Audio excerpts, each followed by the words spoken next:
بسم اللہ الرحمن الرحیم نحمده ونصلی ونسلم علی رسوله الکریم اما بعد فاعوذ باللہ من الشیطان الرجیم بسم اللہ الرحمن الرحیم شہر رمضان الذی انزل فیہ القرآن صدق اللہ العظیم ان اللہ وملائکتہ یصلون علی النبی یا ایہا الذین آمنوا صلوا علیہ وسلموا تسلیما الصلاة والسلام علیک یا سیدی یا رسول اللہ وعلی آلک واصحابک یا سیدی یا رحمت للعالمین۔ اللہ تعالیٰ کی حمد و ثنا سرکار دو عالم نور مجسم صلی اللہ علیہ وسلم کی پاک بارگاہ میں ہدیہ درود و سلام عرض کرنے کے بعد، معزز ناظرین و سامعین، السلام علیکم ورحمۃ اللہ وبرکاتہ۔ رمضان مبارک کی مقدس سعادتوں، مقدس گھڑیوں کے اندر ہمیں رمضان مبارک کے فضائل سننے کا موقع میسر آ رہا ہے۔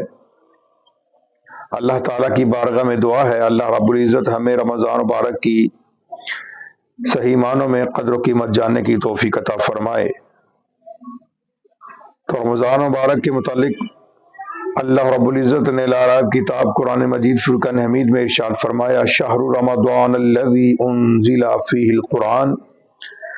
کہ ماہ مقدس شہر رمضان وہ مہینہ ہے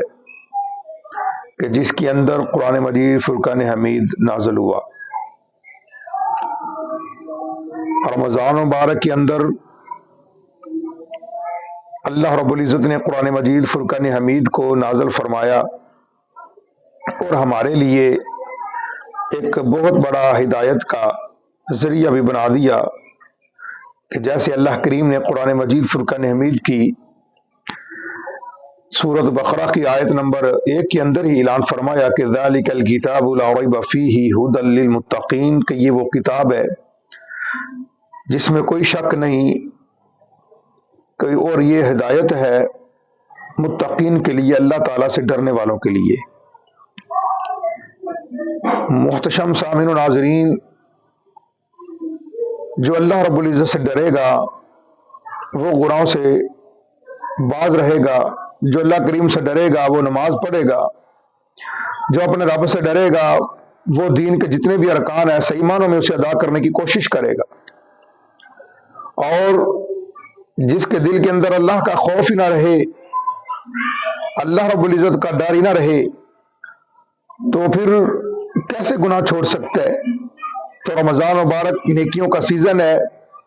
اس کے اندر ہمیشہ بندے کو یہ توبہ کرنی چاہیے کہ آئندہ گناہوں سے محفوظ رہے اور آئندہ 5 وقت کی نماز پڑھنے کی کوشش کرے۔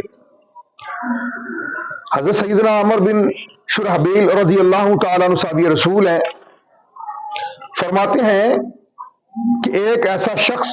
انتقال کر گیا جس کو لوگ متقی سمجھتے تھے، پرہیزگار سمجھتے تھے۔ جب اسے دفن کر دیا گیا تو اس کی قبر میں عذاب کے فرشتے آ گئے اور کہنے لگے، ہم نے اللہ رب العزت کی طرف سے آپ کو 100 کوڑے مارنے ہیں، ہمیں اللہ کا حکم ہے۔ لوگ اس کو متقی سمجھتے تھے۔ اس کے فوت ہونے کے بعد عذاب قبر کے فرشتے جب آئے، اس بندے سے کہنے لگے کہ ہم نے آپ کو 100 کوڑا مارنا ہے اللہ رب العزت کے حکم سے۔ وہ جو متقی تھا لوگوں کی نظر میں،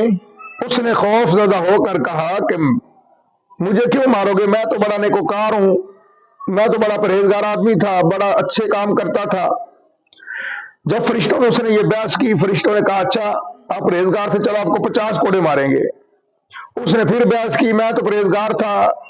میں تو نیک تھا۔ تو فرشتے کہنے لگے چلو آپ کو پھر 20 مار دیتے ہیں۔ اس نے پھر بحث کی، 10 مار دیتے ہیں، پھر بحث کی، 5 مار دیتے ہیں، یہاں تک کہ فرشتے کہتے ہیں ایک تو آپ کو کھانا پڑے گا، ایک ہم نے آپ کو مارنا ہی مارنا ہے۔ تو فرشتوں نے جب اسے 1 کوڑا مارا تو اس 1 کوڑا مارنے کی وجہ سے اس کی قبر کے اندر آگ بھڑک اٹھی، وہ شخص جل کر خاک بن گیا۔ پھر اس کو زندہ کیا گیا تو اس نے درد سے